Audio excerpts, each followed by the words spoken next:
कि ना तू एक काम कर, तो इलेक्शन लड़ ले, उसके लिए 10 लाख रुपए दे दूंगा, समाज में फूकने के लिए 5,000 नहीं है। मैंने अच्छा पावर के साथ इकट्ठा हो रहा है, तुझे तो पावर के साथ रहना है, तू तो भाई 10 लाख रुपए इन्वेस्ट करना चाहता है, गड़बड़ है, ये काम मत करना। बता इस मोर्चे में यहां इन्वेस्टमेंट मत करना, यहां जो करना है डोनेशन देनी है, कोई एहसान नहीं है किसी के ऊपर। मैं यहां खड़ा हूं, आपके में से किसी के ऊपर कोई एहसान नहीं है, समाज के किसी व्यक्ति के ऊपर एहसान नहीं है। कोई साथ दे कोई ना दे कोई फर्क नहीं पड़ता है, कोई उलाना नहीं। आज तक आपने मेरी जबान से ये नहीं सुना होगा कि मैं इतने साल से काम कर रहा हूं, फलाने बंदे ने मेरा कोई साथ नहीं दिया, या लोग साथ नहीं आ रहे, या लोग निकलते नहीं, लोग बात नहीं करते। नहीं देना है, आपको नहीं देना है। मोर्चे में ये नियम ही नहीं है। मोर्चे में नियम क्या है कि 100 समस्याएं हैं, यदि हम उनमें से समस्या के समाधान का हिस्सा नहीं है तो हम ही समस्या है। ये नियम है हमारा, समझ गए आप? दोबारा बोलूं, पेंटिंग टू पूरा नींद आ रही होगी, मैं दोबारा बोलूंगा, दोबारा बोल रहा हूं। जितनी भी समस्याएं हैं जो दिखाई दे रही हैं, यदि उनमें से किसी समस्या के समाधान का हम हिस्सा नहीं है तो असल समस्या हम हैं। तो असल में हमको क्या करना है? हमको समाधान का हिस्सा बनना है। कैसे बनना है? इतने सारे लोग हैं, सुबह सुबह सबसे पहला काम उठने के बाद जो करने जाते हैं वो क्या? साफ सफाई का, टॉयलेट जाने का। पहले वाले ने घर के काम और पानी नहीं डाला, तो भैया आपको ढूंढना नहीं है वो कौन था। ये चेक नहीं करना कि उसने रात को मटर पनीर खाया था के आलू है। आपको खाली समाधान कर देना है, बात करो, समझ गए? भाई गाड़ियां हैं, गाड़ी नंबर 1834 किसकी है? 1834। गाड़ी नंबर 2590 किसकी है? गाड़ी नंबर 7311, 7273 और 4468 4468। ये जो गाड़ी नंबर है ये बाहर खड़ी है, प्लीज उनको अंदर कर दो। आप गाड़ियां को गली में अवरुद्ध नहीं, गली को अवरुद्ध नहीं करना।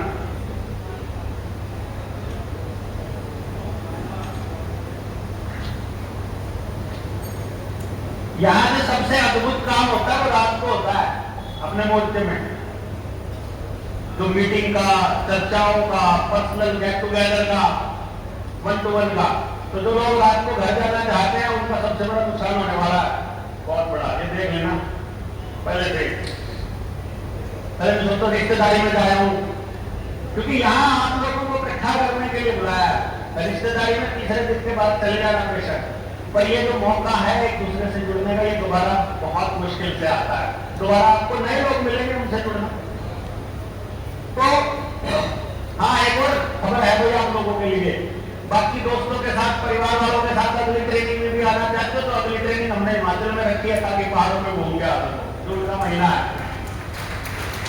साथ परिवार आ सकते हो। शिमला से 100 किलोमीटर आगे रखी है आपकी बात ट्रेनिंग ना, बिल्कुल ठंडा, जगाए मर जाओगे पहाड़ों सामने, बर्फ के पास, बिल्कुल इतनी जबरदस्त जगह पे। चलो मेरे पैसा चलना है वो भाई, इतनी जगह तो कहता हो नाम के बाद 24, 25, 26 को है, 24, 25, 26 को हिमाचल में। तो आ जाएगी खबर आप तक, ठीक है ना? तो वहां मिलते हैं फिर, तो बाकी लोगों को भी खबर कर देना। मैंने पहले इसलिए नहीं बताया कि इसमें ना हो, हम लोग हम तो वही आए।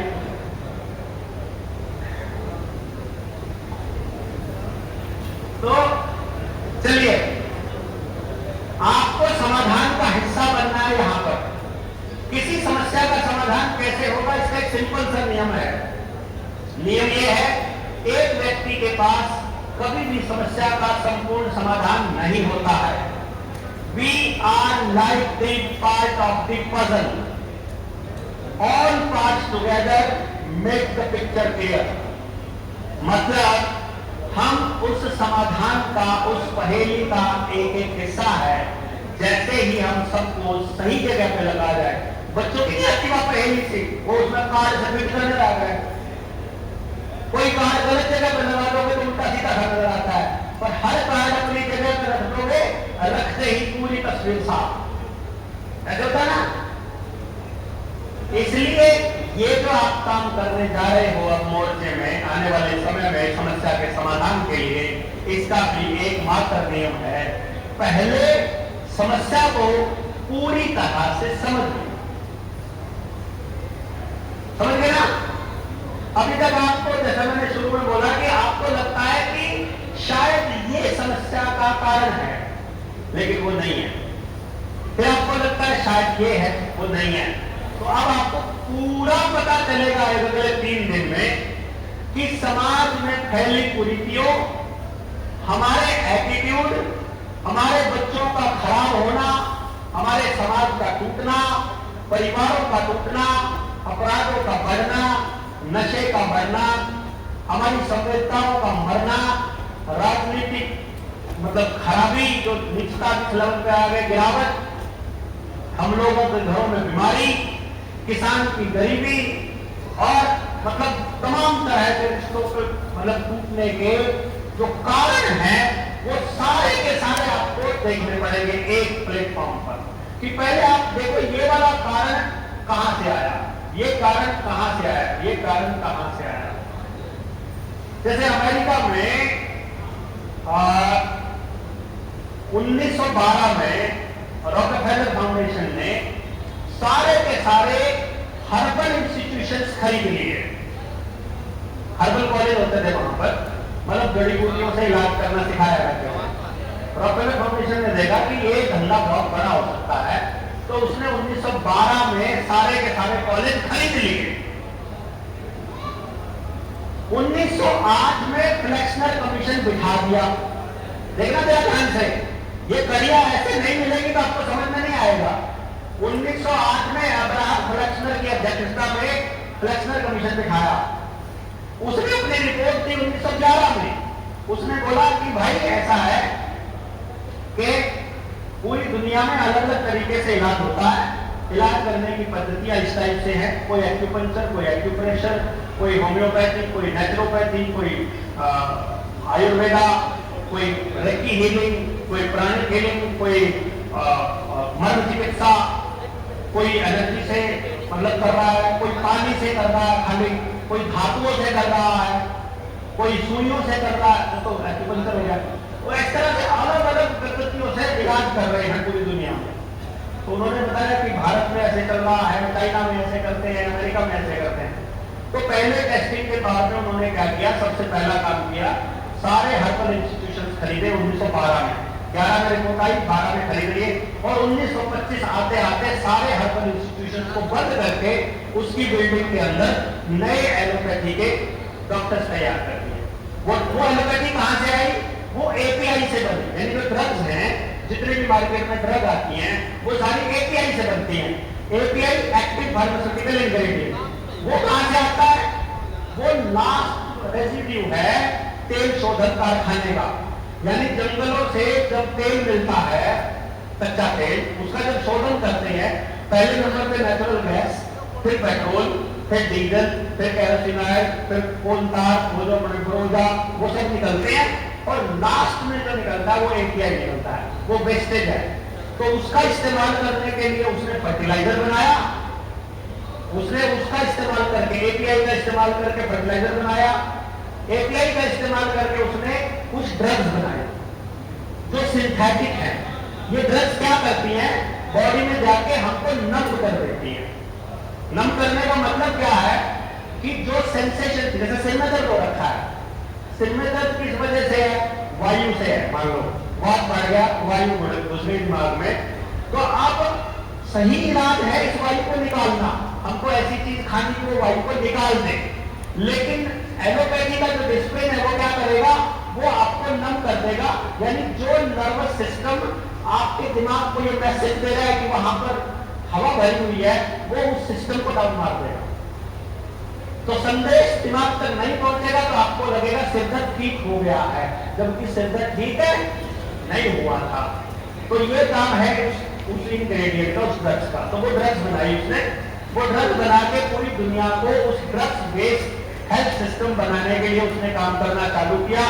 और पहले 1925 में वो सारे के सारे हर्बल इंस्टीट्यूशन बंद करके उन्हीं को आगे करके प्रैक्टिकल देखा, और प्रैक्टिकल देखने के बाद पूरी दुनिया के हेल्थ सिस्टम पर कब्जा करने के लिए 1938 में वो बनाया, बोले तो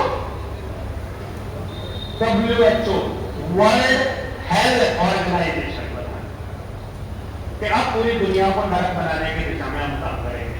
और उसी के अंदर केवल बोला कि सारा सिलेबस यहां से तैयार होगा। अब सारी दुनिया का सिलेबस वहां से कैसे तैयार होगा? तो उसने अगला काम उसने किया कि दुनिया में जहां जहां ईस्ट इंडिया कंपनी व्यापार करने के लिए गई हुई थी, वहां के राजाओं के साथ सेटिंग करके, वहां के लोगों की, क्योंकि यहाँ भारत में भी सब रियासतें हुआ करती थी, सब राजाओं से सेटिंग करके, हमारे यहाँ क्या होता है, जब जनता सरकार मोर्चा में जबान पर जनता सरकार मोर्चा चल रहा है, तो पिछले 4 साल में मोर्चे ने क्या किया है, इसका लिखित इतिहास तो है नहीं, क्यों नहीं?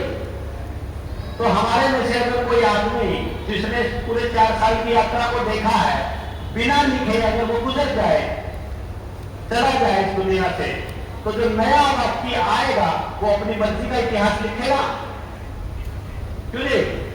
लिखेगा नहीं लिखेगा? तो वो मर्जी का इतिहास लिखने चालू किए।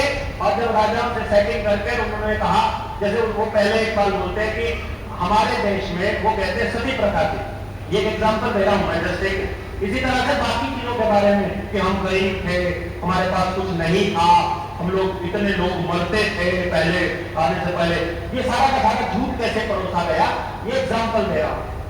राजा राम मोहन राय के नाम पर हमको ये कहा गया कि राजा राम मोहन राय ने सती प्रथा का अंत किया।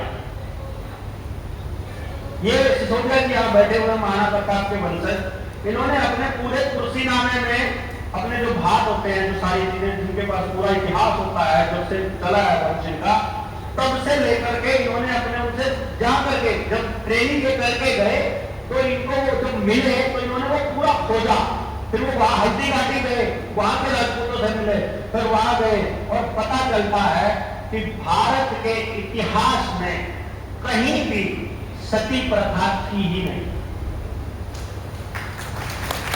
सती प्रथा का मतलब है कि प्रथा है, प्रथा का मतलब रिवाज है कि ऐसा होता है। कहीं इनके इतिहास में, और मेरे ख्याल से जितने राजपूत लोग यहाँ बैठे हैं, जितने पूरी दुनिया में, वो अपने पुरखों से पूछोगे कि हमारे परिवार में कितनी सतियां हुई हैं, 0 नंबर मिलता है। वो कुछ केसेस में कुछ महिलाओं ने विरोध स्वरूप तय किया, जैसे हम आमरण अनशन करते हैं, विरोध स्वरूप हम मरना तय करते हैं, उन्होंने तय किया कि हम ये नहीं करेंगे, इसकी बजाय हम जिंदा जल जाएंगे। वो उनके व्यक्तिगत निर्णय थे, वो समाज के बनाए हुए नियम नहीं थे। हमारे किसी भी इतिहास में कहीं भी कोई नियम नहीं है। तो हमारे ऊपर ये लांछन मरा गया उस वक्त 1925 में, जब वो सिलेबस तैयार करने की दिशा में काम कर रहे थे, उन्होंने ये हमारे ऊपर मरा कि तुम लोग अपनी औरतों को जलाते हो जिंदा, जिससे हमारी गर्दन नीची हो सके और हमें वो कह सके कि तुमको जीना नहीं आता है, हम तुमको जीना सिखाएंगे। ये गलत नैरेटिव भरा गया किताबों में। उससे पहले की किताबों में सती प्रथा कहां कहां होती थी, किसने चालू किया था, राजा राम मोहन राय यहां से ऐलान करेगा और सती प्रथा गायब हो जाएगी, ऐसा कौन सा क्या था भाई? वो चक्रधारी कौन सा भी चक्र चलेगा, सती प्रथा सारे मरते गए। ये हम लोगों को गलत नैरेटिव में फंसाया जाता है। हम लोगों के बारे में ऐसी बातें अखबारों में छप जाती हैं। 2016 में जहां आंदोलन हुआ, वहां पर जो उन्होंने झूठ छापा अखबारों के पहले पन्ने पर, ये तो भूगत योगी है या सुमित भाई बैठे हुए हैं, जो उन्होंने पहले पन्ने पर छापा वो इतिहास में अमर हो जाएगा। वो लिखा रहेगा कि वहां पर मुल्तान में ये हुआ, ये हुआ, वो लिख दिया उन्होंने। लेकिन जो प्रकाश सत्तर कमेटी थी, उस कमेटी ने जो कहा वो कहीं पहले पन्ने पर नहीं छपेगा, उसके ऊपर कहीं किताबें नहीं लिखी जाएंगी, उसका कहीं प्रचार नहीं किया जाएगा। इसलिए जब इतिहास में कभी कोई ऐसा व्यक्ति होगा जिनको जाटों की गरिमा को नीचे गिराना होगा तो वो ऐसा काम करेंगे। राजपूतों को ऐसे नजर नीची करेंगे, जागरों के लिए कोई नया घर देंगे, कोई नया खेल, चमारों के लिए कोई नया घर देंगे, वाल्मीकियों के लिए कोई नया घर देंगे, सिखों के लिए कोई नया घर देंगे। किसान आंदोलन में सिखों के लिए भी नैरेटिव बनाने की कोशिश की गई। सिखों के बारे में जो भी छापा फर्क पे छपा, लेकिन जो सिखों ने वहां दिया उस समाज को, आसपास के लोगों को। आपको बताऊं मैं आपको किसान आंदोलन की सबसे बड़ी विजय मैं क्या मानता हूं, बताऊं आपको, जिसके बारे में पूरे समाज में किसी को भी नहीं पता है।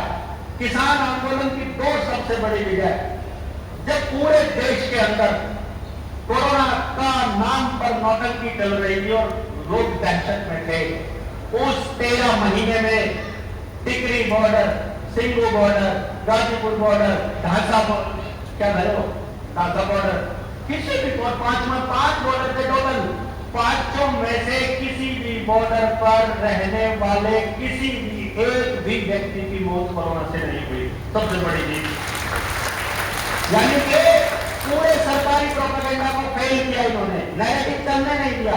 सिंगू बॉर्डर पर जब पहली बार इन लोगों ने गेम खेला था ना, उस दिन किसान को चीज करके चले गए थे सीएमओ के पास कि तुमको कैसे पता ये कोरोना से मरा, ये बताओ पहले। ऑटोप्सी होगी, 5 लोगों का पोस्टमार्टम होगा, पोस्टमार्टम बोर्ड बताएगा कि कैसे मरा, उसके बाद हम बताएंगे।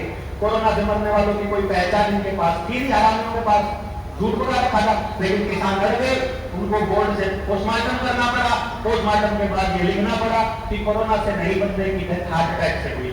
पहले केस में फंस गया सरकार, अब उन्होंने सारे सीएम को अल्टीमेटम दे दिया, एक भी मौत अगर कोरोना से डिक्लेयर करना चाहते हो तो पहले बोर्ड से पोस्टमार्टम होगा, ऑटोप्सी होगी, बताओगे कि कोरोना के लक्षण क्या है, उसके बाद कर सकते हो। सिस्टम बोला भाई बैठ दो, पंगा जो मुद्दा उठा देगा तो सारे देश में पता चल जाएगा कि हम फ्रॉड कर रहे हैं।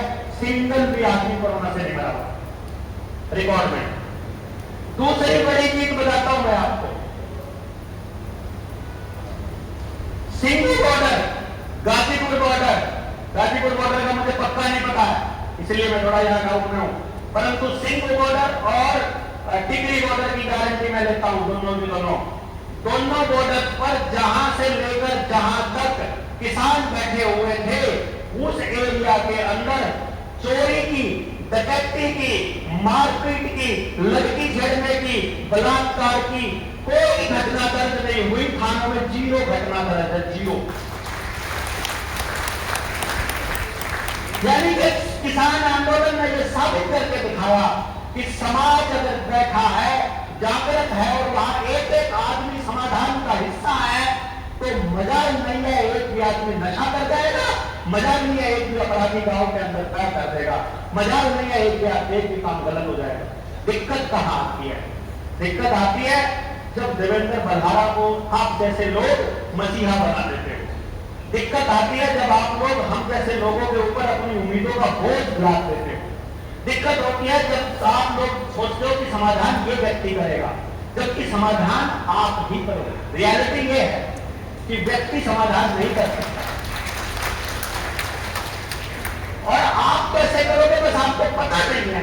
इतनी तो प्रॉब्लम है ना, मेरे में और आप में केवल इतनी डिफरेंस है कि आपको पता नहीं है, मुझे थोड़ा सा अंदाजा है, आपको ऐसा लगता है कि मुझे सारा पता है, सारा मुझे नहीं पता। मैं भी समस्या के समाधान का एक हिस्सा हूं और आप भी एक हिस्सा हो। आपके बिना मेरी को नहीं होगा समाधान, अरे मेरे बिना आपकी को नहीं होगा। मतलब आप एक दूसरे की मजबूरी है, यूं समझ लो गिल्ड को आपस में धागा बीच में लगाए जगह सारे जोड़ दिए, एक ने खींचे के सारे गिर हुआ है। ये माला के मोती इसीलिए गिरोने का काम कर रहे हैं हम लोग, कि आपको पता चल बजाय लोग।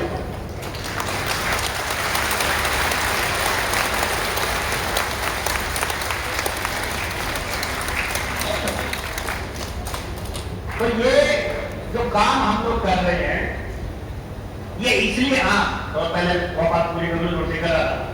तो इन्होंने क्या किया, जो मैंने रॉकफेलर की मैं बात बता रहा था, उसने 1925 में ये किया। फिर विश्व युद्ध का दौर चल रहा था, उस वक्त भी यही बातें सामने आ रही थी।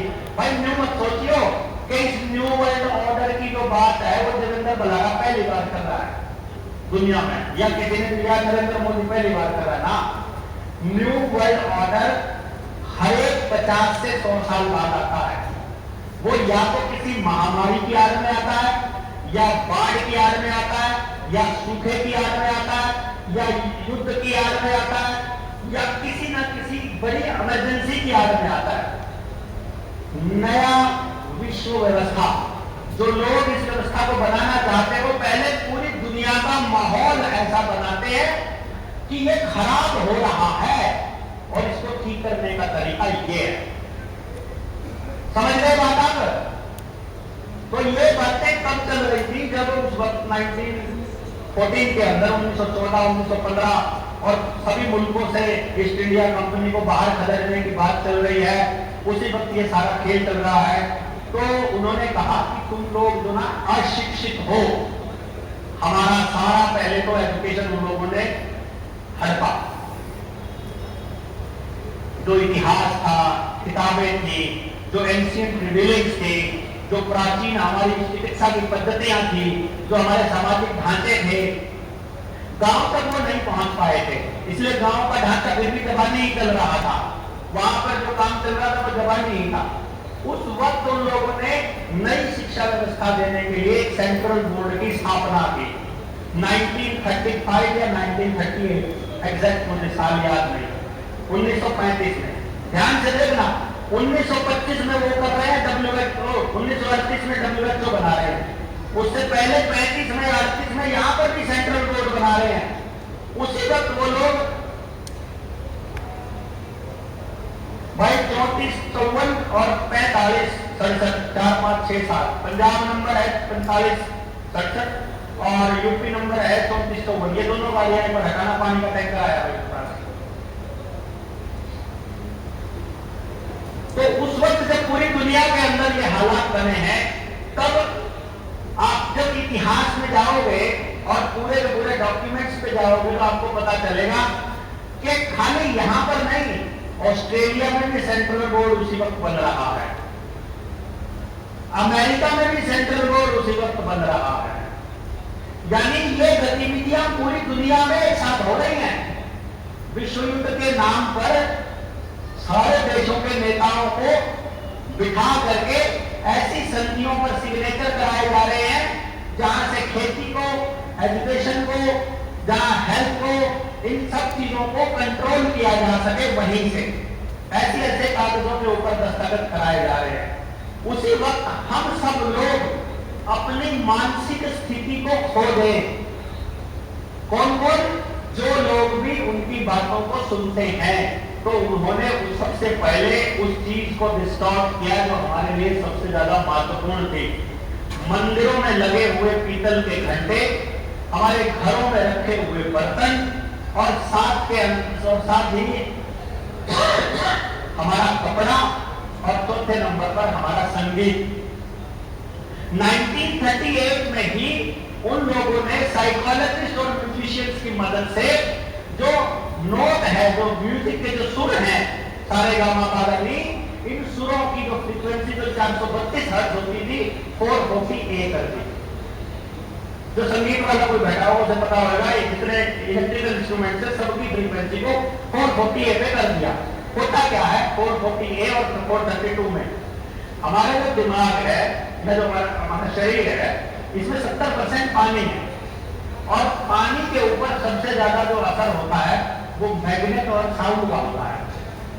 हमारे शरीर पर अगर सबसे ज्यादा असर होगा तो मैग्नेट का और आवाज का होगा। मतलब हमारे अंदर जितनी बीमारियां हैं, केवल आवाज और चुंबक के सही इस्तेमाल से, मैग्नेटिक फोर्स के सही इस्तेमाल से हमारे शरीर को ठीक कर सकते हैं। सिर्फ आवाज से, सही फ्रीक्वेंसी, यानी कि ट्यूमर के सेल्स की फ्रीक्वेंसी क्या है यदि ये पता चल जाए और उसकी एंटी फ्रीक्वेंसी उस पर मार दी जाए तो ट्यूमर 1 महीने के अंदर गायब हो जाएगा, पूरा कैंसर गायब हो जाएगा, बॉडी के अंदर जितनी बीमारियां सब खत्म हो जाएगी। हमारे लोगों को रिसर्च करने आती नहीं है, हमको पता नहीं है। तो उन्होंने क्या किया, संगीत को बदल दिया। ये जो डीजे है ना, आप ध्यान से देखोगे, डीजे का असली काम हुड़दंग मचाना, या गाने गाना या संगीत या ब्याह शादी नहीं है। जितने ये इंस्ट्रूमेंट्स लाए हैं बड़े बड़े इलेक्ट्रिकल के और जो ये कीबोर्ड लाए हैं, ये असल में आपके दिमाग की जो संरचना है उसको डिस्टॉर्ट करने के लिए है, उसको डिस्टर्ब करने के लिए, ताकि यह व्यक्ति सही से सोच ना पाए, ताकि यह व्यक्ति ठीक से एक्ट ना कर पाए, सही और गलत का निर्णय ना ले पाए। इसके लिए इन लोगों ने संगीत वाला गेम खेला। तो उधर से आपके भोजन पर अटैक हो रहा है, उधर से आपके स्वास्थ्य पर हो रहा है, उधर से साउंड पे हो रहा है, इधर से घर के बर्तनों पे हो रहा है, इधर से आपके सामाजिक माहौल पे हो रहा है, चारों सारी चीजों पे अटैक चल रहा है। समझ रहे हैं? ये पैरेलल चलता है। हम सब लोग एक समस्या के समाधान के लिए पागल हुए, मारे सड़कों पे उतरे रहते हैं, कभी राजनीति करने चल पड़ते हैं, कभी किसी मुद्दे पर गिरते, कभी किसी मुद्दे पर। हम पूरी बात को समझ ही नहीं रहे, हम देख ही नहीं रहे। तो उस दौरान फिर इन लोगों ने ये काम किया कि इन लोगों को सेंट्रल बोर्ड दे के हमारे वाला एजुकेशन सिस्टम दे दो, साथ के साथ क्योंकि लड़ना पड़ेगा तो इन लोग मरवाने के लिए इनके लोग चाहिए। जिनके विश्व युद्ध में तो भारत गया था ना इंग्लैंड की तरफ से मरने के लिए, भारत के लोगों को बुला लिया। अब वो कहने लगे कि तुम्हारे देश के अंदर जो है वो सैनिक तो तुम्हारे गए हुए भूखे मर रहे हैं, तो अनाज दे दो। किसानों ने अपना 2-2 साल का स्टोर किया हुआ अनाज सेना को दे दिया सारा। जैसे अभी आजकल एक आदमी सोना मांग रहा है ना कि घरों का सोना दे दो, पैसे ले लो, मंदिरों का सोना दे के पैसे ले लो, उस वक्त वो अनाज मांगा था उन्होंने। तो किसानों ने सारा अनाज सेना के नाम पर इंग्लैंड दे दिया, अनाज लोगों का खाली हो गया, स्टोर रखने की पद्धति थी ही नहीं, देश भूखा मरने लगा। तो कहने लगे, तो अखबार में छप गया कि अनाज की कमी पड़ गई। भारत में कभी अनाज की कमी पड़ी ही नहीं थी, क्योंकि भारत अपने जितनी जरूरत है उससे 10-20 गुना ज्यादा ही उत्पादन हमेशा करता आया है। 2-2 साल का सोच के देखो, हमारे गांव में वो परंपरा तो हमने भी देखी है कि सबका 1-1 साल का अनाज देने के बाद हमारे पास भी फालतू बच गया।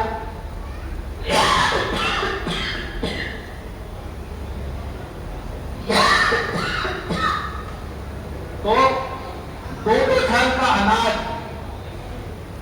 सबके पास हुआ करता था, उन्होंने वो अनाज हमारा खत्म किया है। जैसे आज के टाइम पर मैं ये इसलिए कंपेयर कर रहा हूं कि इस वक्त भी पूरी दुनिया के अंदर विश्व युद्ध के हालात बने हुए। आप लोगों को लगता है कि यूक्रेन और रशिया का युद्ध चल रहा है, आपको तो ऐसा लग रहा है कि इजराइल और फिलिस्तीन का युद्ध चल रहा है। असली खेल क्या हो रहा है? जो नई विश्व व्यवस्था में आदमी का फेशियल रिकॉग्निशन करके आदमी का चेहरा पढ़कर उस आदमी के ऊपर स्पेशल इंडिविजुअल अटैक कैसे करना है, इसकी टेस्टिंग चल रही है। जीपीएस लोकेशन से किसी बिल्डिंग को कैसे उड़ाना है, ऐसी मिसाइलें कैसे बनाए, उसकी टेस्टिंग चल रही है। नई विश्व व्यवस्था में कैमरे का इस्तेमाल कैसे करना है, गाड़ियों को ट्रैक कैसे करना है, मिसाइलों को किस तरह से करना है, समाज के लोगों को किस तरह से कंट्रोल करना है, उसकी टेस्टिंग चल रही है युद्ध के नाम पर। इसी तरह से उस टाइम पर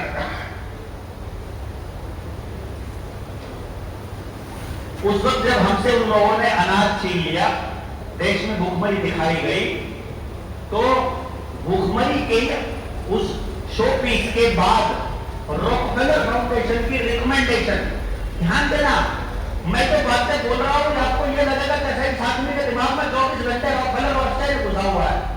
भाई मैं क्या कह रहा हूं, मैंने रिसर्च करी, मैंने देखा हरित क्रांति कौन लेकर आया, पता चलता है रॉकफेलर फाउंडेशन की रिकमेंडेशन है। आप सबके पास फोन रहा, सर्च करो यार किसकी रिकमेंडेशन थी, रॉकफेलर फाउंडेशन की। ये जो स्वामीनाथन था जिसके नाम पर हम लोग ये अपना एमएसपी वाला फार्मूला, स्वामीनाथन की लड़की सोमैया स्वामीनाथन WHO की डायरेक्टर थी उस वक्त, जिस वक्त ये कोरोना वाला केस चल रहा था। उसको नोबेल प्राइज क्यों मिला था, उसको कौन सा पद्मश्री मिला था, कुछ प्राइज मिला था, क्यों दिया गया था? क्योंकि एमएसपी किसानों की कब्र में आखिरी कील होने वाली है अगर जिस दिन मिल जाए। आपको पता ही है ना शायद, ये किसान आंदोलन जो एमएसपी की डिमांड कर रहा है, सिस्टम चाहता है कि ये किसान मांगते रहे एमएसपी। मैं उसका एक एग्जांपल दे रहा हूं।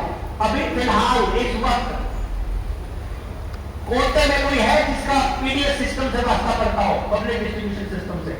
पीडीएस वालों से, कोटे वाला जो राशन वाला है।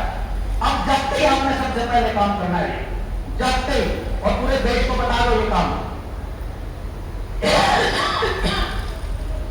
नया गेम आया है कोटे में, उसका नाम बताओ तो, एक नया खाता खुलवा रहे हैं।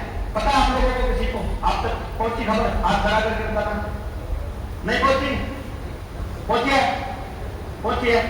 इन तक पहुंच रहे, उन तक नहीं पहुंची। इसका मतलब आने वाले टाइम में आप तक पहुंच जाएगी। और मैं पहले बता रहा हूं, ये बात मैंने 3 साल पहले बोली हुई है। क्या तैयारी ये चल रही है कि जैसे आपकी सब्सिडी सीधी खाते में जा रही है, वैसे ही आपकी जो सुविधा है, तेल, दाल, राशन, चावल, अनाज, वो सारा का सारा अब आपको राशन कोटे से नहीं मिलेगा, बल्कि आपको उसके पैसे मिलेंगे, और वो पैसे आप दुकान से जाकर के खरीद पाओगे। लेकिन असली खेल क्या है?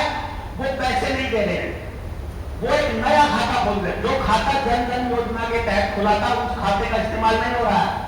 एक नया खाता खुल रहा है सेंट्रल बैंक डिजिटल करेंसी के तहत, जो डायरेक्ट रॉकस्टाइल के अंडर में है। सीबीडीसी कहने को वो आरबीआई के अंडर है। सीबीडीसी का एक खाता खुल रहा है। यही खाता बिना खाता खुले, ये वाली सुविधा आज से 3 साल पहले नंबरदारों को दी थी। नंबरदारों के मोबाइल पे टेक्स्ट मैसेज आया था, वो मैसेज लेके वो एक बताई गई दुकान पर गए थे। उस दुकान से जाकर 9,000 रुपए की कीमत का एक फोन मिला था। कोई है यहाँ नंबरदार जिसको फोन मिला हो? पता हो जिसको? पता है आपको मिला था ना? पता होगा तो सर मिला था।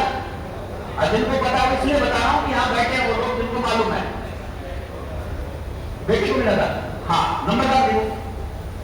हाँ, तो मतलब क्या हुआ कि एक मोबाइल पर एक मैसेज आ रहा है और आप एक बताई हुई दुकान पर जा रहे हो, और वहीं से मिलेगा, दूसरी दुकान से नहीं मिलेगा। वहां जाकर से अगर हमें मैसेज दिखाना है, वो उसको क्लिक करेगा, उसको क्लिक करते ही आपको मोबाइल मिल जाएगा। आपको लगेगा उस मैसेज की कीमत 9,000 रुपए है कि नहीं? फिर क्योंकि वही फोन आप अपनी जेब से निकाल कर देते हो तो 9,000 रुपए लगते हैं। वही फोन उस डिजिट में आ गया, तो आपको लग रहा है कि इस डिजिट की कीमत और उस 9,000 रुपए की कीमत बराबर है।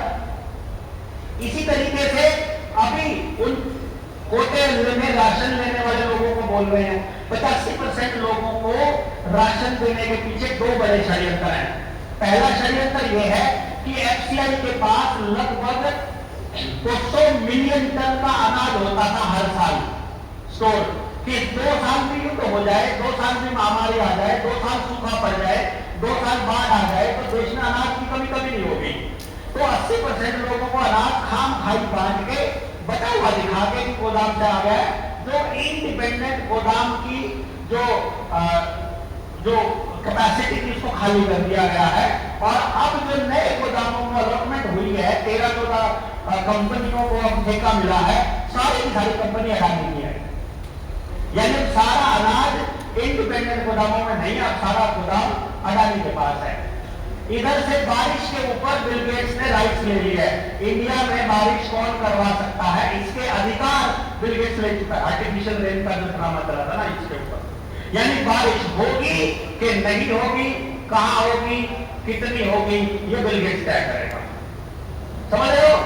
यहां से किसानों के फ्यूचर आपको दिखाई नहीं दे रहा है तो भैया मेरी गलती नहीं है। अब कोटे वाले लोगों को कहा जा रहा है कि नया खाता खुलवाओ, उसमें पैसा आएगा। ऐसी आसपास की 10-20 दुकानें हैं, किसी पे भी वो मैसेज दिखाओ और आप राशन वहां से ले लो। अब बंदा सोचेगा यार राशन मिल ही रहा है, दुकान पे तो मिल रहा है गेहूं, आटा, चावल, तो क्या दिक्कत है? तो लोग सीबीडीसी के अंदर घुस जाएंगे। उस सीबीडीसी के अंदर सिर्फ स्कोर आता है, उसमें ई रुपया आता है, ई रुपया। रुपया का नाम बदलकर भारत की करेंसी केवल भारतीय रुपया है, अब उसको बदल के ई रुपया कर रहे हैं, जिसका नाम क्रेडिट स्कोर है। बाद में इसका नाम सोशल क्रेडिट स्कोर करने वाले हैं। अभी आपको सिविल स्कोर बताया जाता है, सिविल स्कोर को ही क्रेडिट स्कोर बनाया जाएगा, उस क्रेडिट स्कोर को ही सोशल क्रेडिट स्कोर बनाया जाएगा, और उसके बाद आप सब लोगों की ऊर्जा को हार्वेस्टिंग उसी सोशल क्रेडिट स्कोर से होने वाली है, जिसमें आपको पेड़ लगाने के कार्बन क्रेडिट मिला करेंगे, पेड़ काटने का कार्बन क्रेडिट कटा करेगा। डीजल की गाड़ी चलाने का कार्बन क्रेडिट ज्यादा कटेगा, पेट्रोल की गाड़ी का कम कटेगा, सीएनजी का कम कटेगा। आप टोल से जाओगे तो क्रेडिट ज्यादा कटे, टोल का क्रेडिट अपने आप कटेगा, गाड़ी स्टार्ट होएगी क्रेडिट चालू हो जाएगा। क्योंकि आने वाली गाड़ियों में जीपीएस एनेबल्ड फास्टैग वाली जो प्रक्रिया है जीपीएस एनेबल्ड है। जितने किलोमीटर चली, नेशनल हाईवे पे चली इस रेट से कट जाएगा, छोटी गली में चली इस रेट से कट जाएगा, आपका पैसा ऐसे कटेगा। अभी लगता है आप लोगों को कि बड़ी दूर की बात कर रहे हैं, बड़े आगे की है, पता नहीं होगा। लेकिन ये जो आज हो रहा है ये बात आपसे 4 साल पहले बोली हुई है। अब आपका पीडीएस के अंदर ये अकाउंट आ गया। अब इसमें क्या होता है कि जिस पर्पज के लिए हम लोग बता रहे हैं, उसी दौरान जब रॉकफेलर फाउंडेशन की बात चल रही थी तो आपका हेल्थ सिस्टम WHO किसने बनाया? रॉकफेलर फाउंडेशन ने। तो जो एमबीबीएस पढ़ने वाले बच्चे सिलेबस किसका पढ़ते हैं? जो वो कर रहा है। हरित क्रांति किसकी? रॉकफेलर फाउंडेशन की। अच्छा भाई, साउंड वेव पर कंट्रोल किसका? रॉकफेलर फाउंडेशन का। हथियारों के ऊपर कंट्रोल किसका? पूरी दुनिया में हथियारों की तस्करी करने का काम, बनाने का काम, बेचने का काम रॉकफेलर फाउंडेशन करता है। नाम अमेरिका के आता है। यदि जीडीपी का आंकड़ा चेक करना हो आपको तो आप पता करोगे पूरी दुनिया में प्रथम विश्व युद्ध से पहले 20 साल पहले अमेरिका और इंग्लैंड टॉप के 15 देशों में कहीं भी नहीं थे। लेकिन जैसे ही विश्व युद्ध होता है अमेरिका टॉप के 4 देशों में, विश्व युद्ध खत्म होता है, अमेरिका दुनिया के पहले नंबर पर। ये तो मैंने अपनी किताब के अंदर पूरा एक्सप्लेन किया हुआ है डिटेल में सारा का सारा। तो कहने का मतलब क्या हुआ कि अब उन्होंने हमारे दिमाग क्या सोचेगा इस बात की टेस्टिंग, इस बात का कंट्रोल चालू कर दिया। अब इस पूरे खेल को समझने के लिए आपके पास कितनी समझ है, कितना बड़ा खेल है, ये मतलब कितना टाइम आप इस पर दे पाएंगे, खुद कितनी रिसर्च कर पाएंगे, ये देखने वाली बात। अभी फिलहाल जो आपको करना है, ये मैंने आपको आउटलाइन दी है, इसको लाइन को पूरा करेंगे हम कि ये लाइनें कहाँ से चली, कहाँ खत्म होगी, कब, कैसे इससे निजात पाई जाएगी, इससे छुटकारा कैसे पाया जाएगा, उससे पहले इसको समझ लेते हैं हम। आपको अभी जो सबसे पहला काम करना है वो ये है कि आपके पास कोई भी सवाल है अगर, तो वो नोट करके रखिएगा, अपने एसक्यूएल में से किसी को भी दे दीजिएगा, और जो अपने साथी हैं वो यहाँ जो भी बैठा होगा उनको पकड़ाते रहना, वो इकट्ठा करते रहेंगे। सवाल छोटी पर्ची पर नहीं लिखना, बड़ी पर्ची पर लिखना है। बड़े मतलब आधा पन्ना तो कम, यह संभालने में मुश्किल हो जाता है, पूरे पन्ने पे होगा तो बहुत बढ़िया होगा। दूसरा, इस 3 दिन में हम सब लोग मिलकर के इस पूरी व्यवस्था को चलाएंगे, हम सारों की ही पर जिम्मेदारी है। अभी फिलहाल जो है मुझे इशारा हुआ है कि आप सब लोग बहुत दूर दूर से भी कुछ लोग आए हैं चल के, तो आपको पहले खाना खिला देते हैं। खाना खिलाने के बाद फिर हम देखेंगे कि कितनी देर और बैठ सकते हो, कितना और झेल सकते हो, कितना और सुन सकते हो। इस ट्रेनिंग को इतना ऐतिहासिक बनाने के लिए आप सबका मैं अग्रिम धन्यवाद कर रहा हूँ। एक बार जोर से अपनी उपस्थिति करके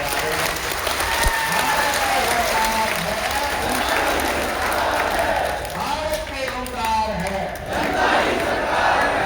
एक बार वो दहाड़ सीख लो, अगर आपको नहीं आती है तो 2 बार बोलने के बाद, जब जय हिंद के बाद जब हम 1 लाख लोग इस दहाड़ को दोहराएंगे तो कैसा होगा?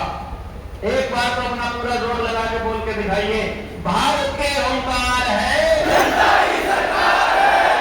ये इस तरह की आवाज जब एक साथ आएगी, और उसके बाद जब हम आखिर में जब हम करेंगे तो सामने वाले को जिस तरह से बोलते हैं ना,